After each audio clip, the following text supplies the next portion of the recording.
Okay, so we have the function y equals 4x squared times the natural log of x over 5. And we're asked to locate the relative extrema, which means we need the first derivative, and the point of inflection, which means we need the second derivative.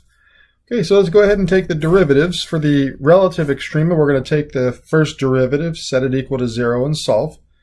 And then for the point of inflection, we'll take the second derivative and do the same thing.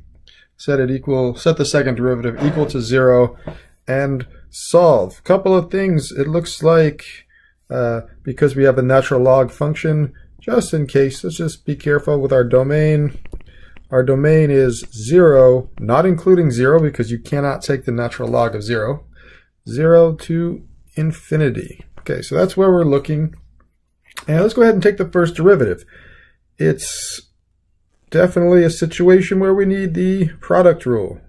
We have 4x squared. We could think about that as being our first function, and the natural log of x over 5 as being our second function. So if we apply the power rule that we learned earlier in the semester, then the first derivative, y prime, should be equal to 4x squared. Let's bring that down. 4x squared times the derivative of the natural log of x over 5, and we know that the derivative of ln of u is u prime over u, where u is some function of x.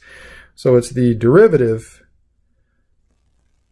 of x over 5, which is 1/5, divided by x over 5. And it looks like the 5s will cancel, and we'll have a 1 over x there.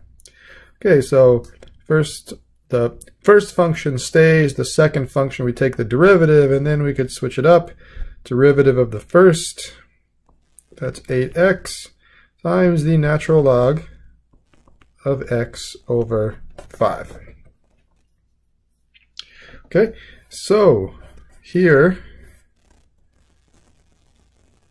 if we cancel the 5s, that's simply 1 over x. So we have 4x squared times 1 over x. So y prime should equal, this first term should be 4x. And then we'll have a plus 8x times the natural log of x over 5. So it looks like we could so if we're going to set this equal to 0, we could factor out a 4x.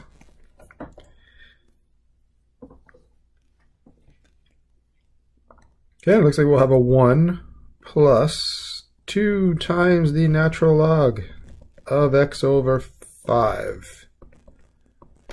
Okay, and that's equal to 0 when 4x is equal to 0, and that's true when x equals 0, but we know the domain of the function does not include 0, so that's not a possible location of a relative extrema.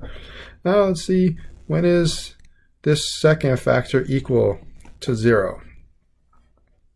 Okay, well that's true when 2 ln of x over 5 is equal to -1, or when the ln of x over 5 is equal to -1/2. And we can rewrite this in terms of e. That's e to the power -1/2 is equal to x over 5. And let's bring the 5 over to the other side. Multiply both sides by 5.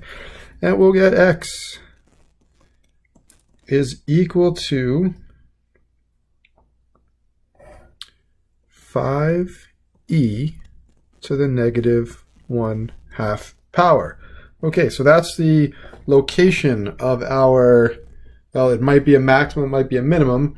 Let's look at the second derivative first, then we'll come back to determining whether this is a max or a minimum.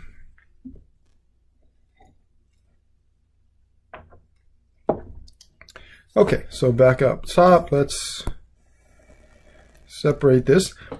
And now let's take the second derivative. I'll just copy down the first derivative. We have y prime, that's a really ugly prime, y prime, there we go, is equal to 4x.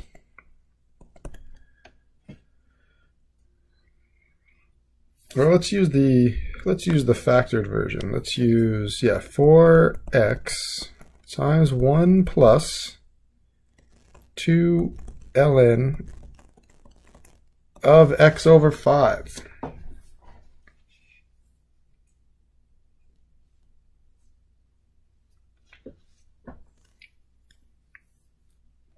Okay, so our second derivative, let's apply again the product rule. That should equal 4x times the derivative of 1 plus 2 ln of x over 5. Well, the derivative of 1 is 0. And the derivative of ln of x over 5, we already figured that out over here on the left. That is, let's bring this over here. The derivative of ln of x over 5 is 1 over x. Okay, there's a 2 there, so it'll be 2 over x. Okay, 2 over x plus, now we'll switch it up, the derivative of 4x, which is 4 times 1 plus 2 ln of x over 5. Okay, let's see what we could do with this. It looks like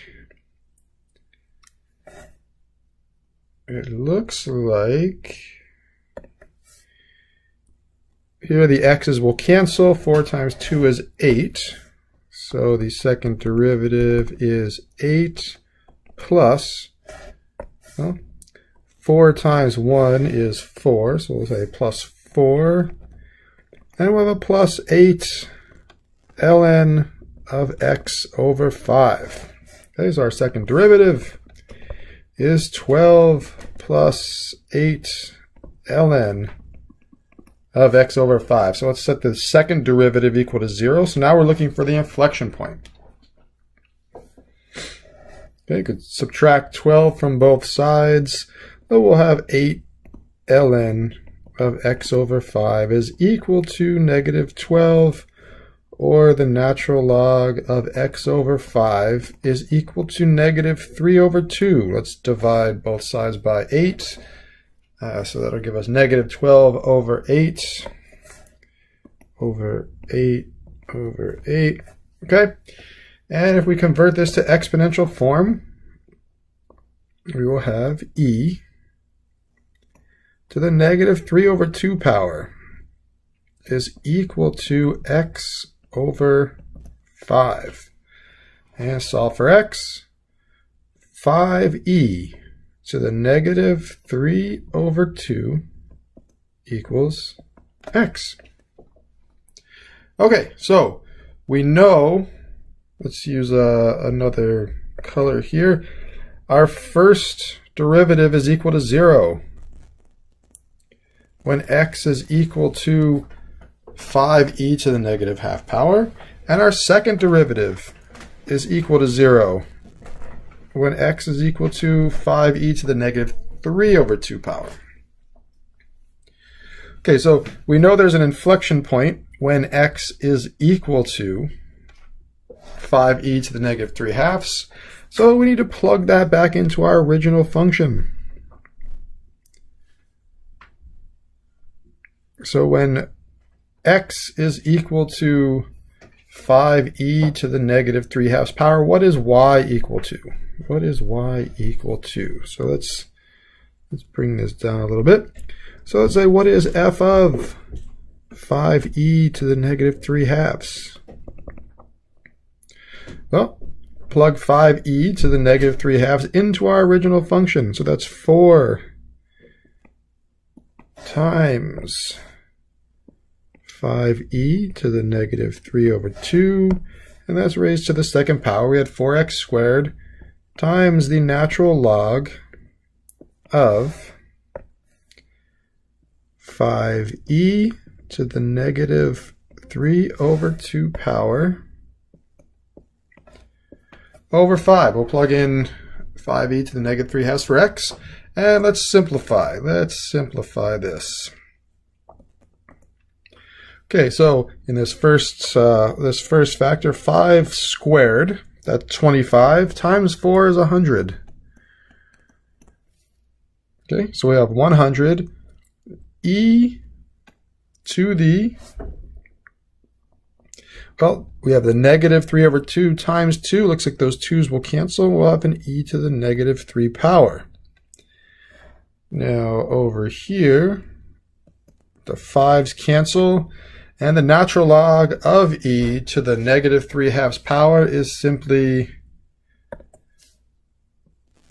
negative 3 over 2.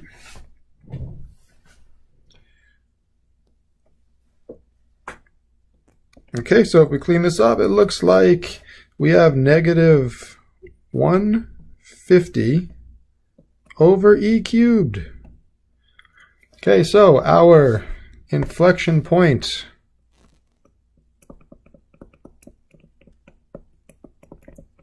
now we're not worried about intervals of concavity here. We're just looking for the inflection point.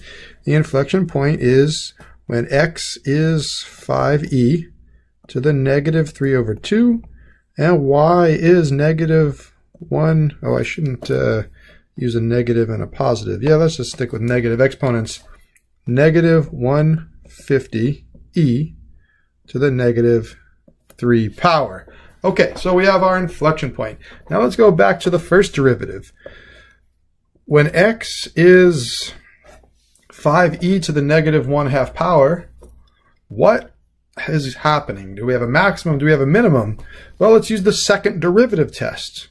What happens to the second derivative? To the second derivative, let's use red here. Here's our second derivative. What happens when we plug this x value into our second derivative? Remember, if the second derivative is positive, the graph is concave up and we have a minimum. And if the second derivative is negative, the graph is concave down and we have a maximum. So let's plug in into our second derivative. 12 plus 8 times the natural log of 5e to the negative 1/2 power over 5. Okay, so we're plugging that in for x. And is this positive or is this negative? Well, it looks pretty positive to me. We have a 12 plus 8 times the natural log of, well, the 5's cancel, and the natural log of e to the negative 1/2 power is negative 1/2. So that's 12. That looks like 12 minus 4 is 8. 8 is a positive number, which means concave up, which means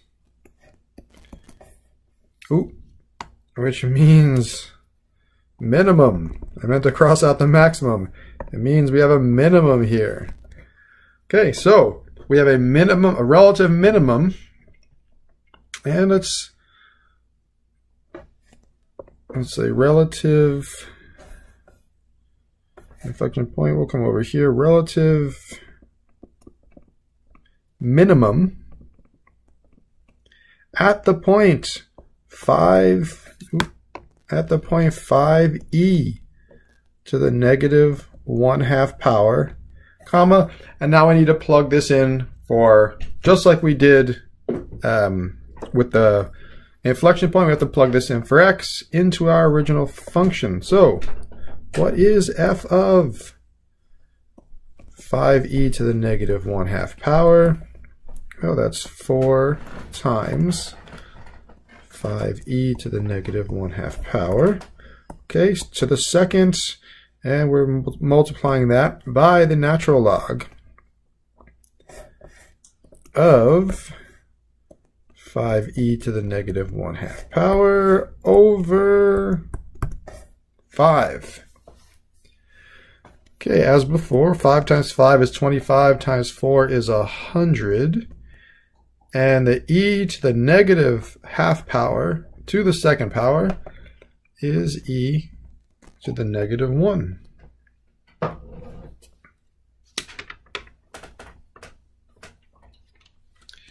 And the natural log of 5e to the half over 5, again, the 5's cancel. Natural log of e to the negative half is negative half. So it looks like we'll have a negative 50 e to the negative 1 power. Negative 50 e to the negative 1 power. Okay, so that's the y coordinate of our relative minimum.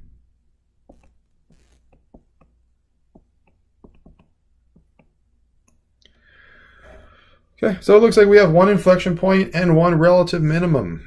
Now you could graph this on Desmos or some other platform and verify that these are correct. Okay, that about does it for this one.